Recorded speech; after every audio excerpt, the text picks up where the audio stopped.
देखने में जितनी अच्छी हैं वो बातें उससे कहीं ज़्यादा अच्छी करती हैं। नाम है आयशा काजी और यूपीएससी की परीक्षा में 586वीं रैंक हासिल की है। रहने वाली मुंबई की कलवा की हैं। जब रिजल्ट आया और द लीडर हिंदी ने उनके घर पहुंचकर बात की तो सवालों के जवाब में बहुत अच्छा बोली थी। लेकिन अब अंजुमन इस्लाम में उनका इस्तकबाल हुआ और उन्हें अपनी बात रखी तो क्या गजब का बोली हैं। ये कुछ बनने की जुस्तजू में लगे नौजवानों को एक बार जरूर सुनना चाहिए, इसलिए भी क्योंकि वो महज कह नहीं रही हैं बल्कि उन्होंने दीन और दुनिया को बैलेंस करके दिखा दिया है। अपनी माँ से कुरान को तर्जुमे तफसीर के साथ पढ़ा, जब वक्त हुआ नमाज अदा की, रमज़ान आए तो रोज़े रखे और सिविल सेवा के लिए स्टडी भी करती रहीं। वो कहती हैं कि हम दुनिया और आखिरत दोनों के लिए बनाए गए हैं। ये महज कोरे अल्फाज नहीं हैं। सुनने के बाद आयशा के लफ्ज़ों पर गौर करिए। वो मेहनत की बदौलत अपनी दुनिया में रंग भर चुकी हैं। दुआ है कि अल्लाह उन्हें आखिरत में भी जन्नत का वो इनाम अता फरमाए जिसका उसने अपनी पाक किताब कुरान करीम में फरमाबरदार बंदों से वायदा फरमाया है। आमीन या रब्बुल आलमीन। It's an honour for me. आज इस इंस्टीट्यूट में इस बिल्डिंग के इस फ्लोर पर आज मैं खड़ी हूँ। जब मैंने अपनी सिविल सर्विसेज की प्रिपरेशन की स्टार्टिंग की थी तो सबसे पहला इंस्टीट्यूट जो मैंने ज्वाइन किया था यूनिवर्सल एजुकेशन सेंटर, जिनका वीकेंड बैच इसी बिल्डिंग में होता था। और सेकेंड ईयर थी जब मैंने स्टार्ट किया था और उस वक्त मुझे बहुत ज़्यादा समझ नहीं आता था सब्जेक्ट्स के बारे में, बट मुझे जज्बा था कि मैं नहीं भी समझ आता है तो मैं बैठूंगी आकर, मैं समझूंगी। और अल्हम्दुलिल्लाह अल्लाह का करम ऐसा है कि आज का फेलिसिटेशन भी इत्तेफाक से यहीं पर है। मैंने ये एरिया में जो है काफ़ी नॉस्टैल्जिक फील किया अंदर आते ही। और आई वाज हियर इन 2016-17 और फिर it's been a long journey but अल्हम्दुलिल्लाह वेरी वर्थवाइल वन। सिंस यहाँ पे मैं देख रही हूँ कि sections of people are here including teachers, staff members, तो मेरी जो जर्नी है ना, इसकी शुरुआत मेरी ऐसे एक टीचर ने ही की थी। तो यहाँ पे कहने का मकसद ये है कि the importance teachers hold in the life of students, ये जो है ये बहुत इनवैल्यूएबल है।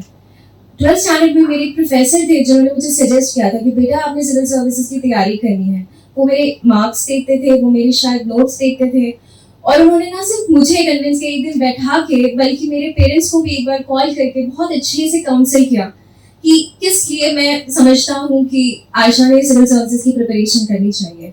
और थैंकफुली मैंने भी उनकी बातों को सीरियसली लिया, मेरे पेरेंट्स ने भी उस पर गौर फिक्र की और फिर हमने डिसाइड किया कि ज़रूर ये चीज़ करनी चाहिए। तो यहाँ पे जो टीचर्स हैं, मैं उनसे ये कहना चाहूँगी कि आपका जो रोल हमेशा रहा है एक स्टूडेंट्स की लाइफ में, वो बहुत ही ज़्यादा एक्सट्रीमली वैल्यूएबल रहा है। बिकॉज मुझे हमेशा लगता है कि टीचर्स जो है बहुत ज़्यादा जिन्हें बहुत ज़्यादा रिकॉग्निशन नहीं मिलता है उनके काम का और उनके हर दिन की जो मेहनत होती है उसका। तो एक token of gratitude for teachers presenting here today that it is, अगर मैं यहाँ खड़ी हूँ, it's the fruit of all of your efforts. Students here, बहुत सारे स्टूडेंट्स हैं और माशाल्लाह से देखकर मुझे आज ये भी फील हो रहा है कि बहुत सबसे ज़्यादा एनर्जेटिक यूथ जो है हमारे यहाँ देखने को मिलता है। और ये एनर्जी जो है मैं बहुत दिल से चाहती हूँ कि राइट प्लेसेस में राइट रिसोर्सेज के थ्रू यूटिलाइज हो। मुझे हमेशा से एक चीज़ फील हुई है कि हमारे बच्चों में बहुत टैलेंट है, हम बहुत टैलेंटेड हैं, मगर बस यही है कि हमें उस एज में इस चीज़ को समझना है और इस चीज़ को सही जगह पर इस्तेमाल करना है। हम जो है जितना हो सके उतना स्ट्रेच कर सकते हैं। मुझे एक हदीस याद आ रही है, तलबुल इल्मी फरीदतुन अला कुल्ली मुस्लिम, इल्म हासिल करना हर मुसलमान पर फर्ज है। और शायद यही रीजन था जब स्टूडेंट्स, आप जो स्टूडेंट्स बैठे उनकी एज में थी, मुझे अपने पेरेंट्स ने इस चीज पर बहुत ज्यादा एम्फसाइज किया था कि आपने जो है ना इल्म हमेशा लेना है। और सिविल सर्विसेज की तरफ अट्रैक्ट होने का एक रीजन मेरा ये भी था, इतने डाइवर्स सब्जेक्ट्स, इतनी डाइवर्स नॉलेज, ये सारी नॉलेज किसी और फील्ड में मुझे नहीं लगता मिलेगी, including history, geography, economy, political science हो, इंटरनेशनल रिलेशंस हो, वर्ल्ड हिस्ट्री है, साइंस एंड टेक्नोलॉजी है, किसी भी फील्ड में। मैं ह्यूमैनिटीज की स्टूडेंट हूँ, मगर मुझे इतना ज्यादा बाकी सारी स्ट्रीम्स के बारे में भी पता है कि ये नॉलेज मुझे बहुत पसंद थी, ये चीज़ कि इतना सारा पढ़ने को मिलेगा और मेरा शौक था पढ़ना और मैंने इस चीज़ में बस इनिशिएट कर लिया।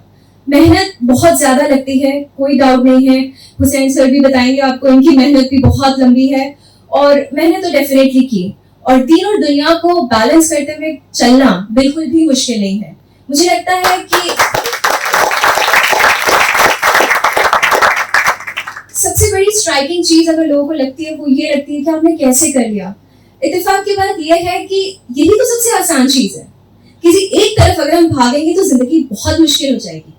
द थिंग इज कि हम इस दुनिया और आखिरत दोनों के लिए बने हैं, तो यही तो हमारा नेचर है, ये हमारी नेचुरल फितरत है। तो भले वो हिजाब हो या आपका दीन को फॉलो करना हो या नमाजों की पाबंदी करनी हो या रोजों की पाबंदी करनी हो, कोई मुश्किल नहीं है और ना मैंने कभी इसे मुश्किल फील किया। और अल्हम्दुलिल्लाह रिजल्ट भी आपके सामने है कि बिल्कुल उस चीज को, दोनों चीजों को बैलेंस करते हुए आज अल्हम्दुलिल्लाह ये कामयाबी भी मुझे मिल रही है। इसके ये रहेगा कि अपने आप को स्ट्रेच करना स्टार्ट कर दीजिए। It is very much possible to stretch yourself as much as you want. You want to study, you want to be in college, you want to start studying for civil services examination or any other examination for that matter. It is extremely easy as long as you decide that you want to do it. Because 14 hours, 15 hours, 16 hours is very much possible. He has done it, I have done it, lots of other students who have cleared the examination, they have done it. So it is very much possible. 16-17 hours आप पढ़ाई के लिए निकाल सकते हैं आराम से। तो ये चीज पॉसिबल है और ये चीज हम सबको करनी चाहिए। हमारे माशरे में इस चीज की बहुत ज्यादा जरूरत है कि बच्चे बाहर सड़कों पर ना दिखे और घर में अपने स्टडी टेबल पर बैठ